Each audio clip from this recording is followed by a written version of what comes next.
Добре дошли в нашия училищен подкаст и ексклюзивното ни издание "Говорят будителите".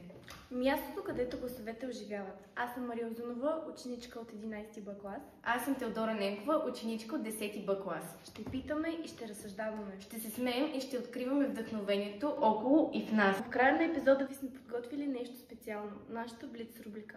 В нея ще се включват и нашите учители с кратки, вдъхновяващи отговори на нестандартни въпроси. Ще ги чуем извън класната стая с усмивка и с настроение и с онзи будителски дух, който ни кара да мислим и да мечтаем. Днес специален гост на подкаста ни е човекът, който пази духовното съкровище на един народ – книгите. Госпожа Люба Шопова, библиотекар в Народно читалище "Развитие". Други наши допълнения са господин Хаджибекир, учител по физика, както Теди и Павката от 8 и 10 клас. Госпожо Шопова, какво за вас означава Денят на народните будители? Ами какво, освен ден на преклонение и почет при българските духовници, революционери, учители и будители, за мен това е време на трескава и много приятен процес, трескава подготовка за събития, които всяка година правим, насочени най-вече към младите хора, към вас, учениците, за да ви запознаем с делото на тези наши герои. А в какво се състои мисията на читалището днес? Бихте ли го нарекли нещо като съвременен будител? О, разбира се. Читалищата са чисто български феномен. Те са възникнали още през Възраждането с тази цел да съхранят българския език, българската самобитност, българските традиции. И те продължават в същия дух, дори са разширили своята дейност. Специално нашето читалище "Развитие 1873" със своята богата библиотека, с разнообразния си библиотечен фонд, с многото форми, самодейци, които притежава, с спектаклите, които представя, концерти, литературни вечери, наистина може да се нарече съвременен будител. Благодаря ви. Папа, как би си обяснил думата будител? Будител е даден човек, който пробужда и събужда духа, народния дух в човека. Кой би казал, че за теб е съвременен будител днес? Учителите. Теди? Учителите. А какво за теб е думата будител? Човек, който ни кара да вярваме в себе си, да искаме да станем по-добри и ни вдъхновява. Господин Хаджибекир,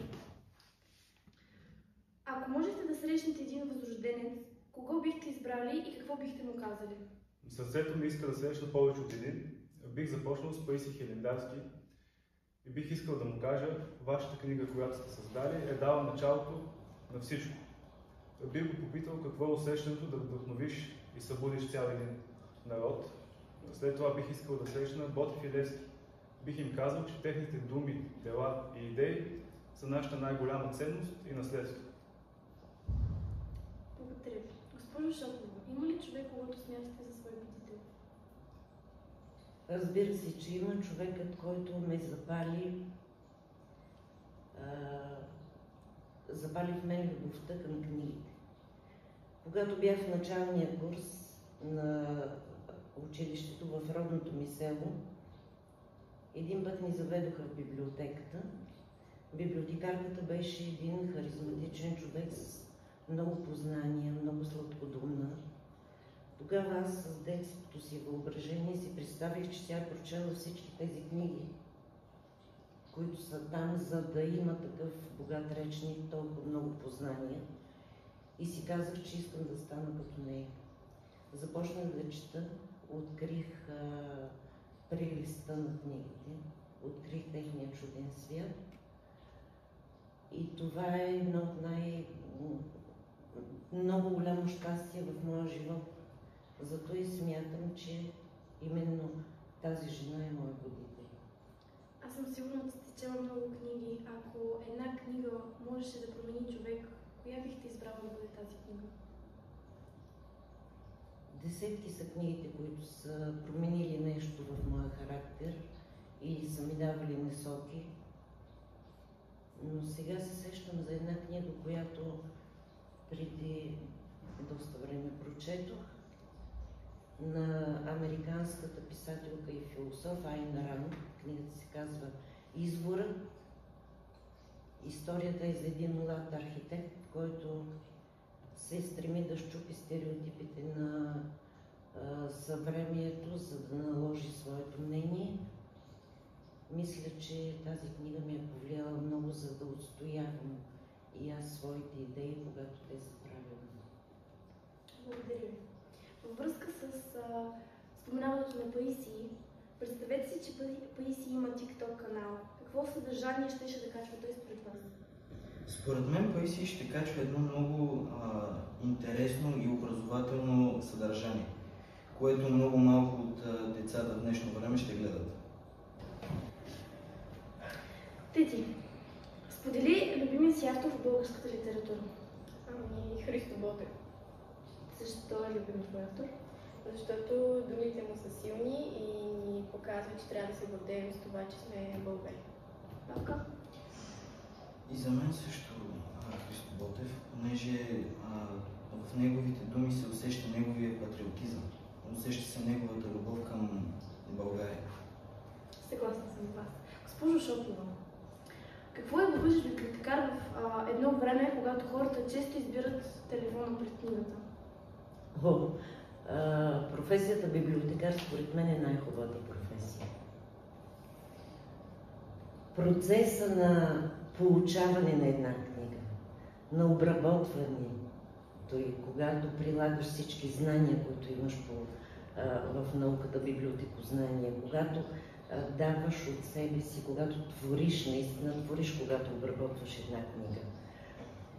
После да я съхраниш, да я обгрижваш, да я препоръчаш на читателя, когато той върне да изкаже своето мнение, да дискутирате върху тази книга. Това е незаменимо.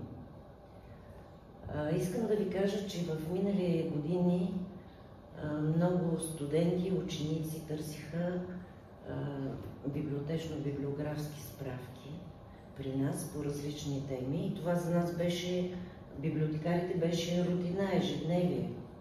В последно време, за съжаление, това е много рядко явление и затова ние с радост посрещаме такива търсения, стремим се да извлечем максимума от библиотечния фонд. Когато хората четат за развлечение, мога да ви уверя, че от възрастните хора, читатели, които четат за развлечение, няма отлив в библиотека.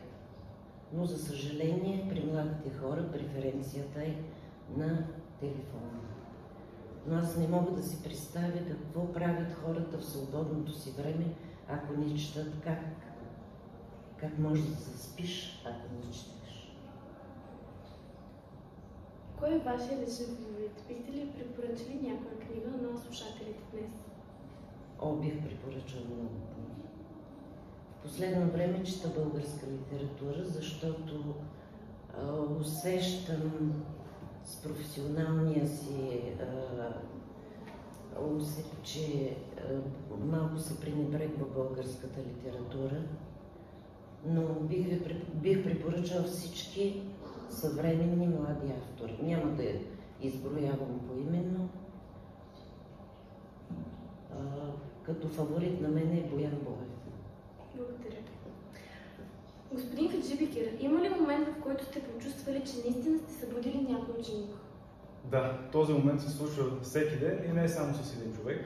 Всеки път, когато чуя думите, разбрах го, това ми стана ясно и живявам момента отново и отново. Аз какво бихте искали вашите ученици ви да запомнят след години?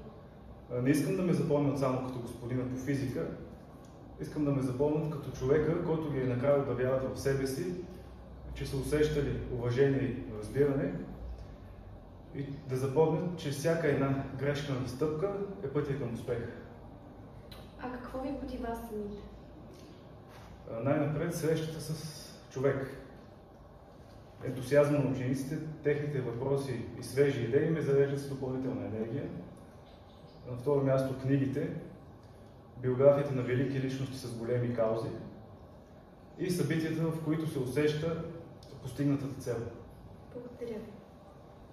Според вас, кой е най-вдъхновяващият човек, който сте срещали и кой ви е накарал да вярвате в себе си повече? Лично за мен е майка ми, понеже пред нея много често аз съм се чудил дали мога дадени неща и тя винаги ме подкрепи и ми дава силите да ги направя. Много хубав отговор. Теди? За мен също. Тя винаги ме подкрепя, каквото и да реша и ми казва, че мога да постигна всичко, стига да го искам. Може ли да кажете нещо подобно за някой ваш приятел или дори учител от училището? Учителите, да, също могат да се каже, защото и те вярват в нас. Всеки ден ни помагат да научим нови и нови неща. И да. Теди? Ами, според мен също. Учителите вярват в нас и ни карат да станем по-добри. И... Госпожо Шопова, каква е вашата лична история с книгите и откъде започна любовта ви към тях? Тя започна, да, там именно в библиотеката.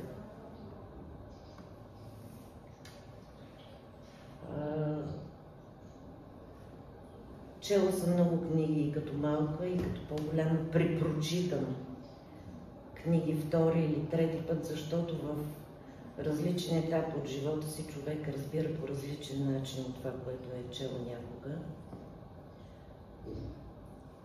В младите ми години и детските семейството ми не беше много богато, не съм могла да си позволявам да си купя книги, но библиотеките винаги са били на разположение. Приятелки, които също са ми давали назаем книги. Сега вие имате много време да четете, но ние, когато бяхме деца, работихме през лятото.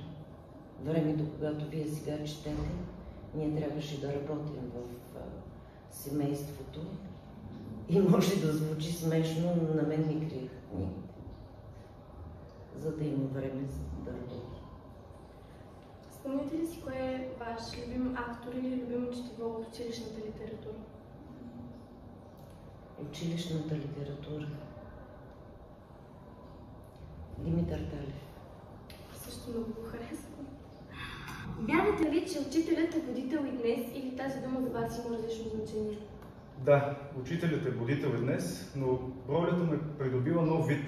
В миналото будителят е бил носител на светлината, а днес в свят изпълнен с информация учителят е навигатор. Но целта е най-съща – грамотност, интелигентност и знание. Смятате ли, че един учител може да бъде ученик в същото време? Абсолютно. Това е единственото условие, за да бъдеш добър учител. Когато спреш да бъдеш ученик, ти вече не си ефективен учител. Аз се уча всеки ден. Новите технологии, моите колеги, но най-вече от моите ученици. Благодаря ви за отговора. Теди, според теб има ли водители в интернет? Да, има образователни канали и инфлуенсъри, които говорят за важни теми, а не само за мода или игри. Съгласна съм, аз също използвам много интернет и подобни канали за да уча. Павка? Да, аз мисля, че има, просто не са като в миналото и сега използват всички средства, с които могат да помогнат на нас да научим нови неща. Ако трябваше да наречете класа си будителите на, с какво би било продължението? На анархия. Господин Хаджибекир, ако имаше 3 думи, с които можете да опишете мисията си като учител, кои биха били те?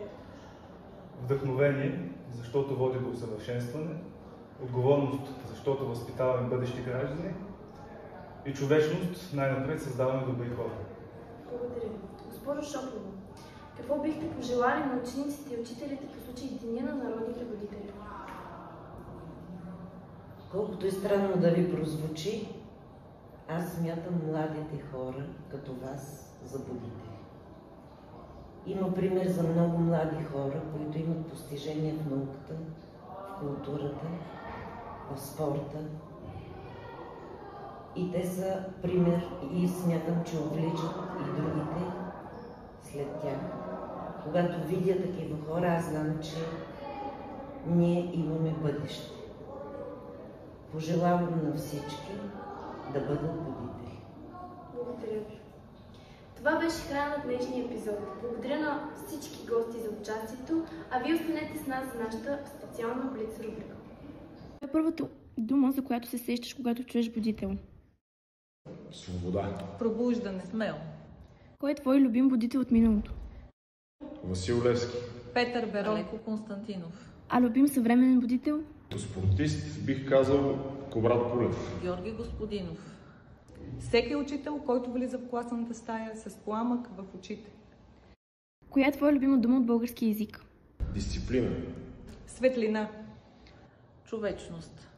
Ако можеш да опишеш будителите с един цвят, кой ще е той? Син. Жълт като слънчеви лъчи. Червен. А ако имаше супер сила като будител, коя би била тя? Да мотивирам младите хора да спортуват. Силата да пробуждам съзнание. Да давам доброта.